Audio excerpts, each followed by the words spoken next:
Hello and welcome to the Lesbian Lounge, a podcast for the girls who like girls. I'm your host and your resident lesbian big sister, Juliet Taylor, and I'm here to answer your guys' questions, give advice on your dilemmas, and of course, chat about your wildest lesbian dating stories. So grab a drink, get comfy, and welcome into the Lesbian Lounge. Hello everybody, happy Thursday to all who celebrate. We are back in the Lesbian Lounge HQ in our gorgeous little pink girly studio, which I love so much. We have some new prints coming soon, which is very exciting. I've been busy buying loads of prints for the house as well. I bought a big A3.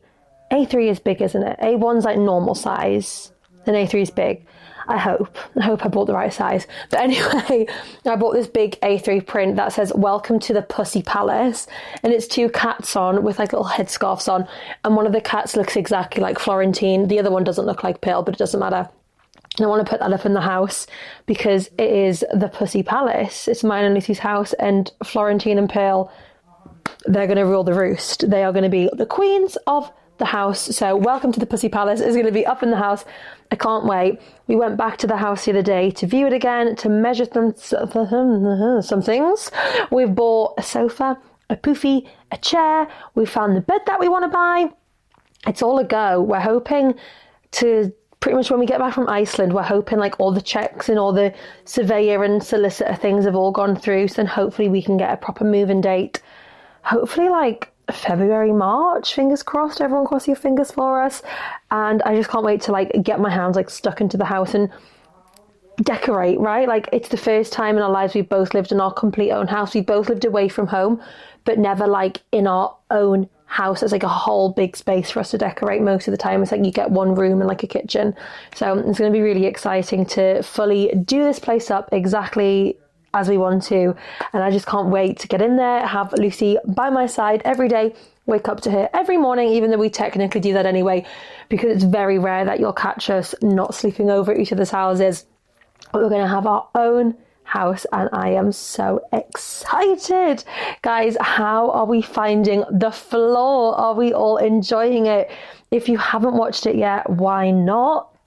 But if you want to watch it, you can catch up on ITVX, and it's out on ITV1 every Sunday at 7 o'clock. We've had 2 episodes out now. So both episodes, I have not been chosen to battle yet. But episode 1, it was very nearly me. The floor landed on the girl behind me. She chose to battle fashion icons who was to her right. And the episode ended where she had the option to either go back to the floor or battle somebody else in her, like, you can battle forwards, back, side. You can't go diagonal, and it has to be the person immediately next to you. So she had me in front, someone behind, and then someone to the side. She beat him, so she then could go one step further because you basically take on their floor. But yeah, the episode ended. Is she going to go back to the floor, or is she going to battle someone else? So I had a rough night's sleep when we were filming because I didn't know if I was going to get chosen the next day. So I was busy revising all of my footballers' faces, so I knew that I was ready.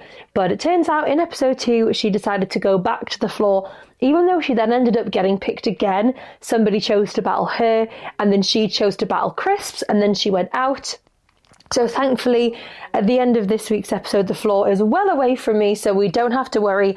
But who knows, in episode 3, is it going to come back my way down to corner 81 right up the front? Hope you're all loving it. I've had such an incredible reception to the show. So many people messaging me saying, I've seen you, I've spotted you. I've been in the Newcastle Chronicle. I was on BBC Radio Newcastle. The link will be in my Instagram at Juliet Francis T in the bio there if you want to go and have a listen, or just go on BBC Sounds, BBC Radio Newcastle, and you'll be able to catch up. I give you guys like all of the insights into the show, like what filming was really like, obviously filming in Amsterdam, what Rob Brydon's really like, so you can catch up there if you want to have a little listen to everything about the floor. And you'll have to tune in this Sunday at 7 o'clock to see what happens this week. I'm actually going to be watching this week's episode from Iceland. I'm going to Iceland we're going to Manchester on Saturday, flying on Sunday. So I'm going to be in in Iceland when the episode comes out. But because we only land on Sunday, I think we're planning just to have like a cozy like afternoon, evening in the hotel. We fly at like 6 a.m. I think. We're booked into the lounge at like 4 a.m. So that's going to be interesting, having a big breakfast at 4 a.m. Hopefully they have like a nice hot chocolate and apple juice and scrambled eggs on toast. That'll do me just fine, or pancakes or something yummy. So yeah, we're going to have just a cozy afternoon, evening at the hotel and watch The Floor. And then episode 4, which is the week after, the 25th, I'm having a little watch party at the Raven, inviting loads of the guys up from The Floor to come watch, friends and family, and I'm really excited. We've got some cocktails planned, a Light Up the Floor cocktail and a Player 81 cocktail, because I was obviously Player 81 and it's my favourite cocktail. So that is my selection of choice for everybody, a Player 81, all of my favourite things like cranberry juice and apple juice, and I don't know what else is in it. You'd have to ask my girlfriend, because she's the one who makes it, not me. Yeah, it's going to be so nice to see everybody again. It's one of those experiences, right, where like everyone's from all over the UK. You're there for this intense week. Chances are you're probably never going to see half of them again. So the fact that they're all willing to like make the journey up to Sunderland to come and watch The Floor together and have a little reunion, I am so excited to see them all. And yeah, we're going to watch episode 4 together, which hopefully will be another really, really good episode. So make sure you're tuning in every Sunday at ITV. On ITV at 7 o'clock. And yeah, you hopefully will spot my face. I've been definitely on the TV a few times. I'm loving playing like Spot the Jewels. My mum did a thing on Facebook. She said, when you see jewels, you need to either take a drink or do a burpee. And I reckon there was a good few burpees going on Sunday night, because I was all over the cameras, which I love. Like, I did not go on TV to hide into the background. I went on TV to shine, to put the podcast out there and to get as much screen time as possible. So you best believe I was giving the camera all the smiles. Even though most of the pictures they showed, like the clips they showed me, I've got a very serious face, because my sort of game plan strategy, which really I didn't have going into it, but as it developed, I thought the more confident I look, the less likely someone's going to be to battle me, right? So I was literally stood there like deadpan face, like, come battle me, okay, I'll send you home, no problem. Like, I was trying to look as confident as possible. Even though I was very confident, I just thought, let's just like really amp up the confidence. So I was just stood there like deadpan, like no smiles, like serious face. And most of the clips you see of me, I've got a very serious face, especially when it's like time for somebody to pick. Other times I'm smiling, I'm laughing away, having a great time, because it was genuinely one of the best experiences of my life. Just honestly love it so much. So yeah, you can read the Newcastle Chronicle article and you can listen on BBC Sounds. It's all linked on the Instagrams and in my link tree, which will be in the description of this podcast right here. Let me know where we're listening from. Are we UK? Are we international? Are we on the way to work? Are we on a run? Wherever you're listening, whenever you're listening, whoever you are listening, thank you so much for being here. I'm trying to think if I have anything else to update you guys on. I do have one thing, but again, I can't say too much on it yet. But I am like this close to securing us an incredible brand deal for the podcast. I cannot wait. We are literally like steps away. And I just really have this feeling that 2026 is going to be my year. It's going to be the year for the podcast. I've had a really exciting interview this morning. Again, I can't tell you anything about it, but I had a fabulous lady come to the studio and we had an interview which is going to be going in a magazine. I'll not tell you anymore because I'll get in trouble. But yeah, we've got some really good things coming, and I just feel like this is going to be the year for me, for the podcast, and I'm just manifesting all the good things, all the brand deals, all the listeners, all the downloads, all the drama. Not like I'm manifesting you guys having like shit lives, but if you wanted to have shit lives and then write into the podcast about them, it makes great content. But I do wish you all peace, love and happiness, of course, above anything else. But you know, it's fine, you know, if we slip up and like sleep with someone we weren't meant to and then we write into the podcast so I can tell everybody about it, that's allowed. We'll allow it. Are we all sticking with our New Year's resolutions? I feel like I didn't really set any. Well, do you remember when I told you I was going to start running and I was going to keep up to date with it and you guys were going to hold me accountable? Well, I kind of like slipped off the mark with that. But I have signed up to run a Valentine's 5K on the 15th of February. And I'm thinking I'm going to run for a charity. I think it'll give me a lot more motivation to actually like train and get a good time. And I'm thinking I'm going to run for Switchboard, which is basically a, how do you describe it? Basically, you can call them, you can text them, you can go on their website, and you'll get put through to a volunteer if you're struggling, essentially. So say you've just come out to your parents and they've kicked you out and you don't know what to do. You can ring a volunteer, they'll give you advice, they'll help you out. It's an incredible charity. And it's specifically for LGBTQ plus people, and all of the volunteers who answer the calls and texts and emails and however else you get in touch with them are all LGBTQ plus. So you feel comfortable to open up to them, and they understand. Chances are that they've been in similar situations or know people who've been in similar situations. So they're really, really good at dealing with and giving out that advice.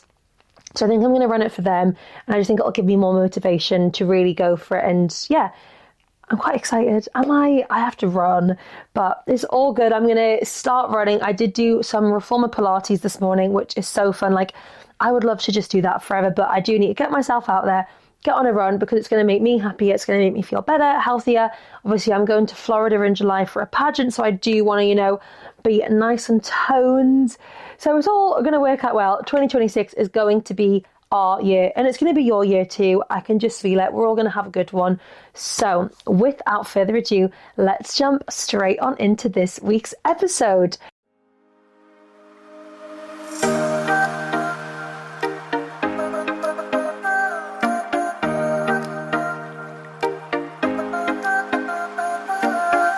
So this week's question of the week is, you can date any person, dead or alive. Who is it? I'm trying to think who mine would be. Obviously, my wife, Lucy Barker. Do you guys want to know something really funny? I was trying to make a new Twitter account, or X, whatever you call it now, because the floor's really, really trending on there. I mean, a lot of the comments are people just being nasty about people. But hey, I thought, if people are going to be nasty about me, I want to see what they're saying. I want to be able to reply and defend myself. So I was signing up for a new account because my old one I can't remember the password for. And Juliet Francis T, which is my name on all social media platforms, was taken. Juliet Francis, Juliet Taylor, any variation of my name was taken. So I was screw it, let's just try Juliet Barker. It let me have it, didn't it? I think I put an F in the middle of Francis in my middle name. But yeah, so my name on Twitter is now Juliet F. Barker. So I was well, Lucy, if that's not a sign to propose and wife me up, I don't know what is, because I'm now on Twitter as Juliet Barker. So yeah, if you want to follow me over on Twitter, I've got no followers currently, but it's just there really so I can see things about the floor and promote it. Yeah, Juliet Barker. So obviously I would choose my wife to date. Who would I love to date? I'm trying to think of a celebrity or someone.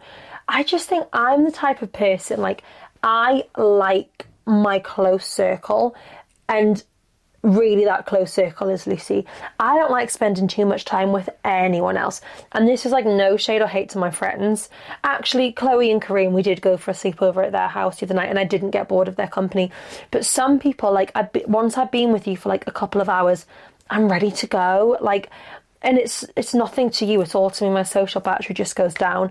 But Lucy, she keeps my social battery up all the time. So it would have to be somebody that's not going to drain me, where I'm not going to be I just want my own space now.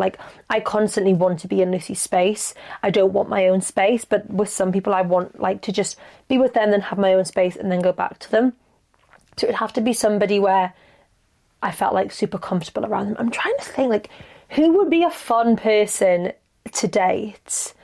Maybe Renee Rapp, right? She's a music artist, she's got this incredible life, so she would be somebody fun. It's not really something I've ever thought of, to be honest, because I am more than happy in my relationship. So let's see who you guys say, and maybe I'll get some inspiration. Sabrina Carpenter, I am obsessed. Yeah, again, they have this incredible lifestyle. They're going out touring, exploring the world. You can watch them backstage. They sing great songs. I think that's a good one. Keira Knightley, yeah, I like that. She's an actor. You could go to set with her. Yep, good one. Somebody who's done bits, like Judith Butler. I don't know who Judith Butler is, so I will have to do my research on her. Christina Ricci, another one who I've not heard of, so I'm going to be doing some research on these ladies tonight. The girl I've been speaking to, love that. So she's the only person you want to date. You've been speaking, maybe you're going to ask her to be your girlfriend. Leah Williamson, yeah, you can't go wrong with Leah Williamson. Maybe that should have been my answer. Katie McCabe, Lucy Bronze, Leah Williamson. And I mean, I did think this. My plan in life before I met Lucy was to become a wag, right? But then I really deeped it and thought, would I be a good wag? Because I don't really eat that healthy and I can't really cook and clean.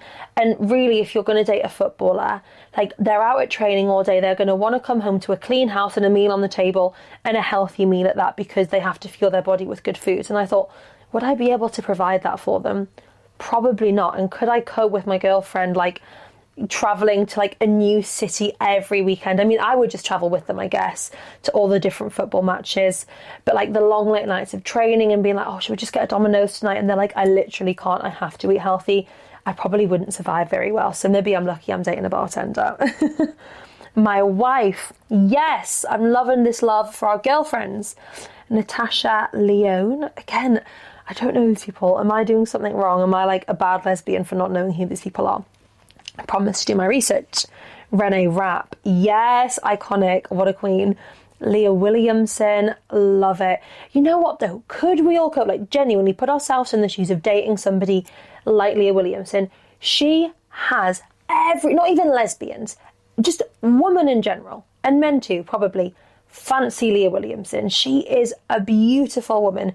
Could you cope, like scrolling through TikTok and seeing like all these videos of girls like fawning over your woman, being like, oh, I wish me and Leah Williamson were dating, like Leah Williamson edits. Like, could you actually cope? Because I, for one, would be getting so jealous, and I'd be commenting on every single one like, she's literally my girlfriend, back off. I could not cope. I'm a jealous girl. So if I was dating someone really famous who got like loads of attention from the public, I don't know how I'd cope. Like, imagine being out and loads of girls being like, oh, Leah, can we get a selfie? Oh my God, you're so beautiful. I'd literally be stood there like this. Will you take the photo for us? I'd be like, no. I'd like take a selfie on their phone like, no, I definitely wouldn't be able to cope. Paige Buckers, is that the basketball player? Or is that Kate? What's her name, that basketball player? Is it Paige? I can't think. But there's a basketball player who's sexy, but apparently has a boyfriend, but it's like, you're definitely a lesbian. Like, that's going to happen soon. Kalani, yeah, that's going to be a good life for you if you're dating Kalani. She is going to see this, so even anonymously, I can't say. Ooh, must be somebody who listens to the Lesbian Lounge. Exciting. Blake Lively, yep. I think, even though like Ryan Reynolds, that's who she's married to, right? Oh, I've just found some fluff on me. Lovely. There's people like her, who else? Like Sandra Bullock. I'm sure there's another like very straight actor that for some, Keira Knightley, is she one of them? There's loads that lesbians just somehow obsess over. Saying that literally the next one is Sandra Bullock. Obviously. Love that. Jojo Siwa. Okay. I don't know if I would want to date her.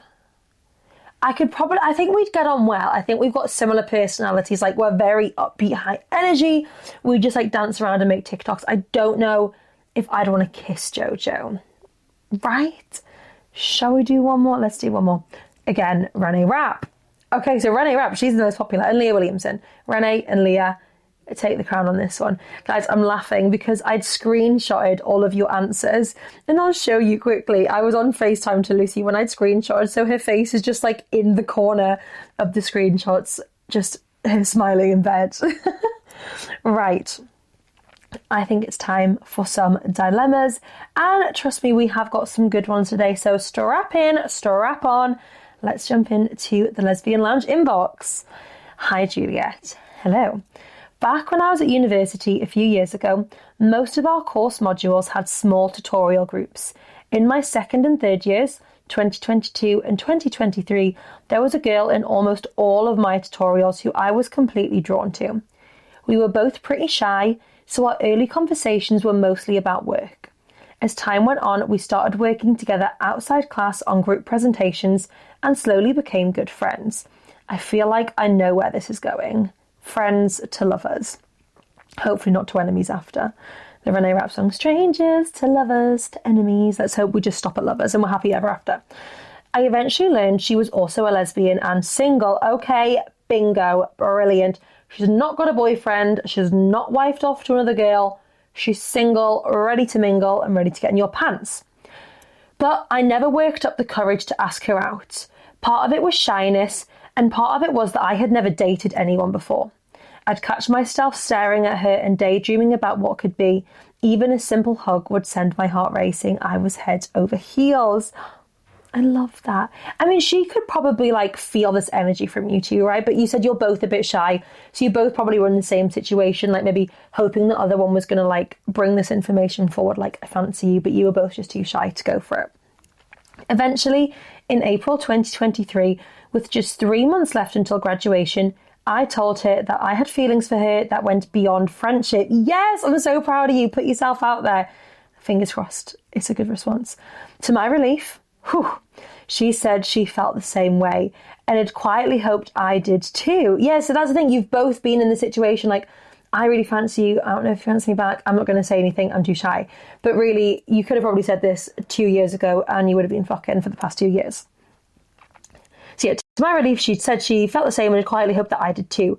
The catch was that she was an international student from South Korea. That's quite far if I'm assuming we're in England. And she was set to return home right after graduation in July 2023. Those 3 months we spent hanging out, kissing, having sex, all felt amazing. But we both knew that this had an expiry date. And I've always regretted waiting so long to speak up. Yeah, that's the thing. If like you knew back in the first time you met in 2022 that July 2023 she was leaving, you could have had like a whole year and a half. But then again, would we have wanted that? Because again, you're saying like, you know, there's an expiry date on this. So if you spent a year and a half with this person, your feelings would have been so much stronger. It would have been so much harder when it did come time for her to leave. So maybe it's that's only been a 3-month thing so that it's easier to detach from when she does eventually go back to South Korea. As hard as it's still going to be, at least you haven't got like a year and a half of memories and relationships and love to look back on. It's only 3 months, but in lesbian terms, 3 months, basically 3 years, right? When she moved back to South Korea, you know, guys, I was kind of hoping the next line was going to say, she ended up not moving and staying with me, but it's okay, she's gone. When she moved back to South Korea, we stayed in touch for a while. As distance and life pulled us apart, our messages grew further and fewer between. Okay, it's like you've got probably like a massive time difference. You've got different things you're doing with your life. You just haven't had the time to be messaging each other as much. And it's also probably like there's no major point in like constantly texting and flirting with each other because there's nothing you can do about it. You're on like completely different ends of the country. Then, out of the blue this month, she messaged me stating that she's landed a job in London starting February next year. Oh, no way. The stars are aligning. Everything is about to, like, your lesbian fantasy that you had is about to come true.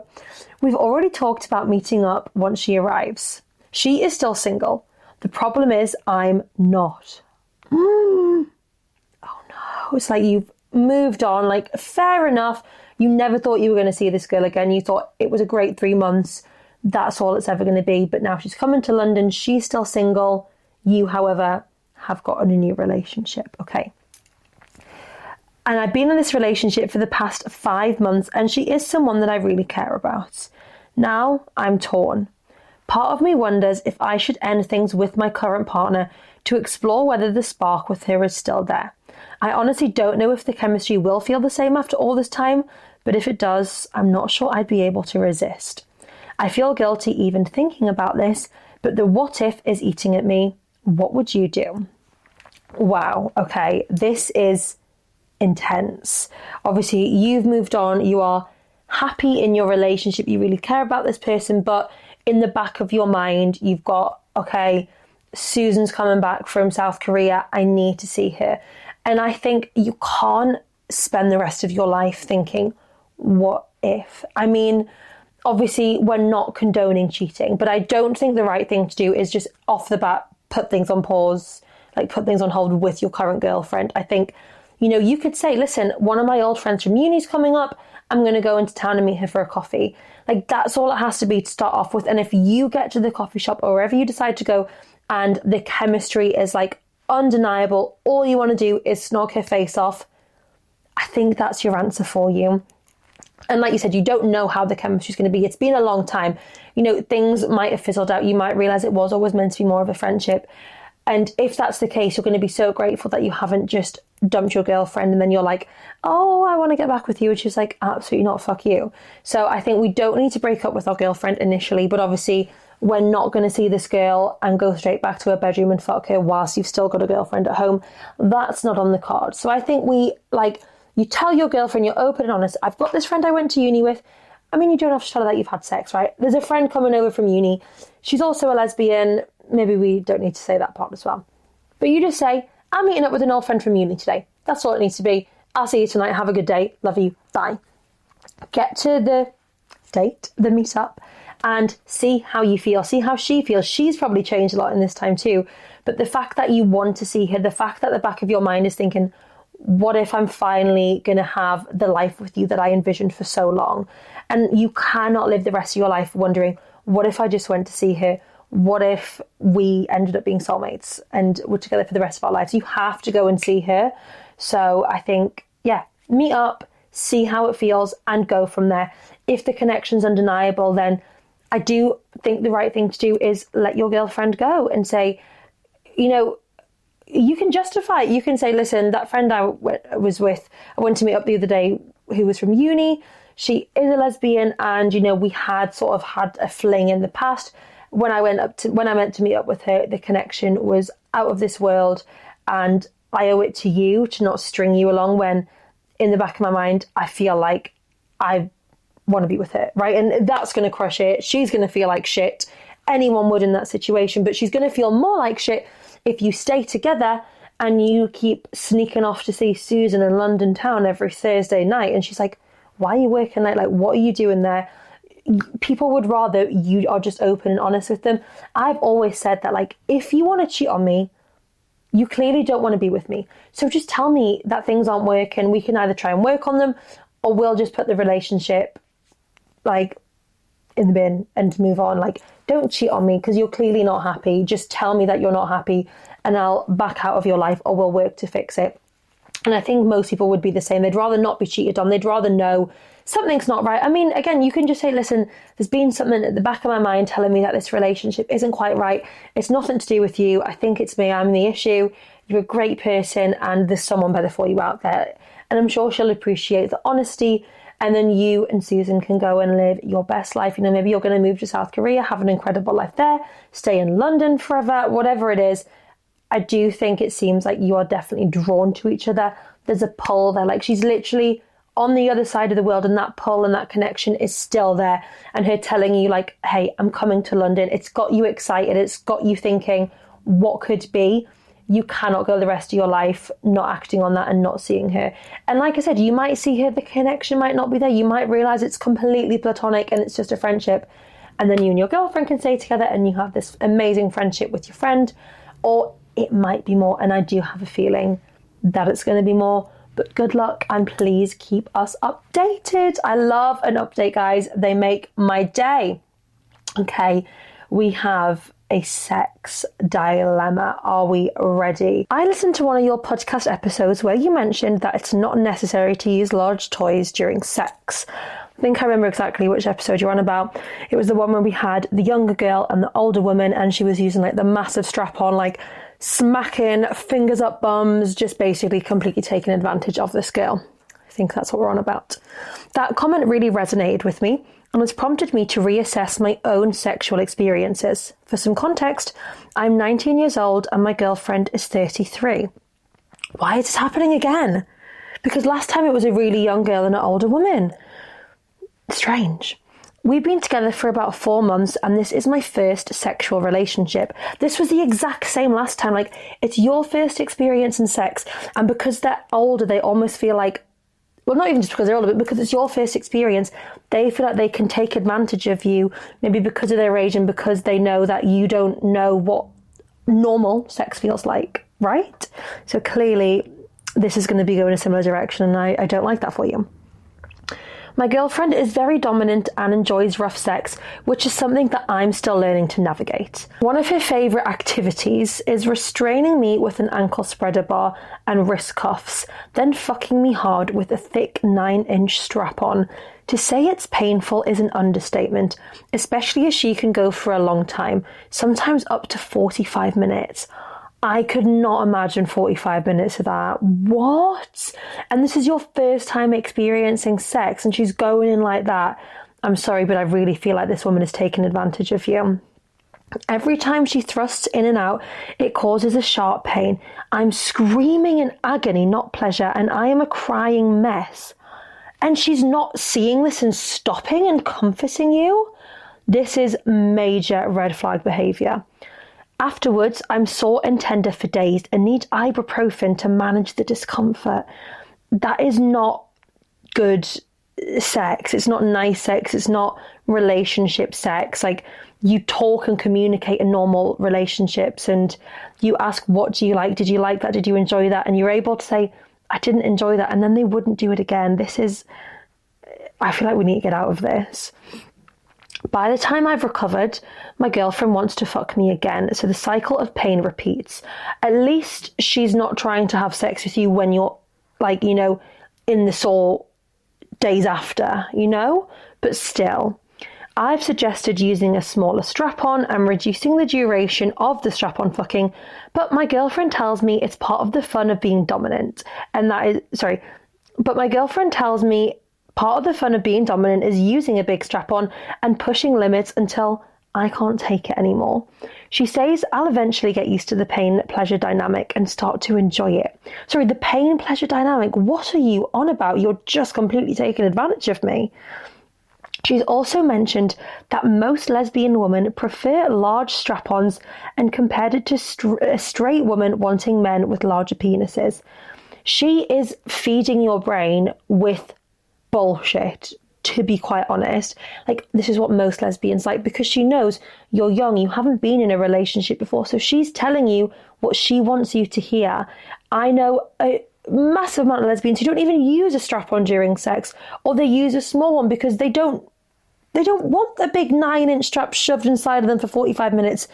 It's not normal. And if you did enjoy that, that's great for you. But clearly you're not enjoying this. You're saying you're like screaming in pain and crying. That's not enjoyable sex. It's not just vaginal penetration that makes sex uncomfortable. It's not just vaginal penetration that makes sex uncomfortable. The rough face fucking, where she grabs the back of my head and tries to shove the strap down my throat. I'm sorry, what? Is awful. Yeah, it sounds awful. If someone tried to force something down my throat, I have the worst gag reflex. I promise you, I would throw up on the strap-on. This is horrendous. Thankfully for anal sex, she uses a smaller strap-on. I mean, thankfully, she just shouldn't be doing any of this to you, I fear. But again, it's not something I enjoy. Exactly. You are not enjoying this. I am genuinely concerned. Especially as she gets pleasure from pounding really hard. She clearly gets a kick out of, like, making people feel like shit. And I fear we need to run for the hills, block this woman, because she does not care about you. I fear. She just cares about getting what she wants out of sex. Because if she did care about you, she would not be putting you through this. She'd be asking, checking in on you, comforting you, making sure sex was an enjoyable experience for the both of you. Not telling you, like, oh, most lesbians want it this way. Like, it's just the perks of being dominant. Like, no, definitely not. I thought the issue was with me. Absolutely not. As my girlfriend has a lot of experience, and she's emphasised that this is just normal dominant sex we are having. What compromises or alternative activities could I suggest that would allow her to still feel dominant and in control while reducing or eliminating the physical discomfort and pain for me? Thank you so much for any insight you can offer. Your podcast has already been really helpful in giving me the confidence to reflect on this. Thank you. I'm so glad you've, got the confidence to reflect on this. And I really, really say this with love and care and respect for you. You need to get out of this relationship because it's not a nice dynamic that you're in. You're young. This woman is You're 19, she's 33. I'm not good at maths. 20 years older? No. Like 15 years older? I don't know. Year 12. 19, 20, 21, 22, 23, 24, 25, 26, 27, 28, 29, 30, 31, 32, 33. 14. 14 years older than you. She's taking advantage of you. She knows that you don't have like anything in your mind of what sex is like, how you've done it with the next, because this is your first partner, your first sexual partner, your first relationship.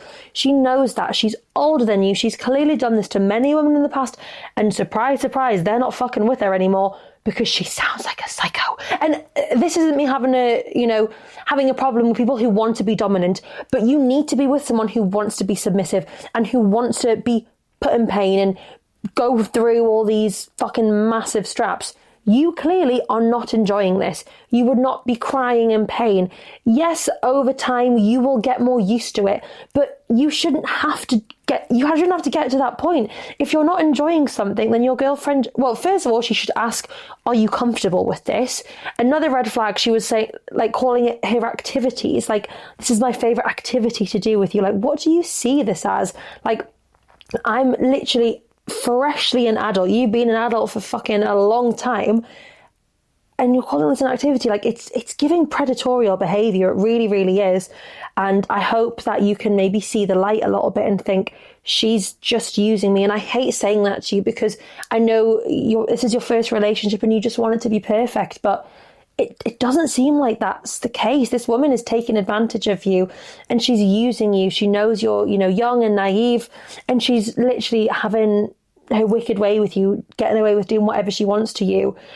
And it's not on. You should be able to say to her, I don't want you to fuck me with as big a strap. And she says, okay, let's compromise. Whereas she's saying to you, no, you'll get used to it. Most lesbians want it this way. Like, no, they don't, because I'm a lesbian and I don't want it this way. And she should be listening to you. She should want to, compromise and make you feel comfortable. That's the most important part of having sex, right? Each other enjoying it. Like, I take a lot of pleasure in seeing my partner enjoy themselves, right? She should be the same, but it sounds like she's taking pleasure in you screaming and crying and being in pain. And that's not normal. Again, there are people out there who are very dominant, and there are people out there who like that and they want to be with someone like that. But that doesn't sound like it's you. I think you need to cut all ties with this woman and date someone a little bit closer to your own age and be really, really clear from the get-go with what your boundaries are and the sex that you want to receive and want to give. You might want to also give as well as receive, or you might just want to receive, and that's fine. Whatever it is, but I think you need to find somebody who's more on your wavelength, not somebody who's going to take advantage of you. So please give us an update. Please reach out if you need anything. We're here for you. And I know it might be hard and scary, but I really, really think you need to call things off with this woman. Like, imagine, like, if you were to tell your mum what's going on with you, I can't imagine she would want you to stay in that relationship. Like, friends, family, surely their advice to you would be the same. Like, that's, my relationship's nothing like that. You need to get out of there. So please just consider it, because I'm concerned that this woman is using you, and I don't like that for you. Anyway, moving on, one more just to end things on a slightly more positive note. Is there really a mask shortage? I'm a soft mask and all I see on apps are masks. I personally don't think there's a mask shortage. I guess it depends where you're looking. I feel like maybe like out in public, it's hard to, like, you're never going to see like 7 masks in a room at one point. Like, say you're in a pub, chances are majority of people aren't going to be masculine lesbians. But on the dating apps, hell yeah, they're everywhere. Like, every swipe, every like on Hinge, there's a masked lesbian. Like, my Hinge was full of them when I was out there looking for Lucy, right? Yeah, I wouldn't say there's a shortage. I think if anything, more women are finally like stepping into their power of being like, you know what, I've dress femme my whole life to please my family, but finally I'm going to cut my hair short, or I'm going to start wearing boxers, I'm going to start dressing the way I want to dress. I think now more than ever, there's probably more masked lesbians out there because they're finally stepping into who they are, right? But yeah, I don't think there's a mask shortage. Maybe just try and put yourself in places where, well, if you're a soft mask. It depends if you want to date a mask, if you want to date a femme. If you want to be dating a mask and you want to put yourself out there, find them on the apps or get yourself like a women's football game. They're going to be everywhere. And I mean, femme lesbians are going to be there too, because they're all thirsting over Leah Williamson. So yeah, I think it just depends where you're looking. So put yourself in the right places and the girls will come running to you, I am sure. Well, thank you all so much for listening to this week's episode. You can follow the podcast on Instagram and TikTok at thelesbianlounge.podcast. You can send your dilemmas, questions and stories to our anonymous Google form. All will be linked in the description of the podcast. You can give us a 5-star review, a like, a subscribe and a comment on YouTube. And I'll speak to you all next Thursday for a brand new episode. Love you all so much. Bye.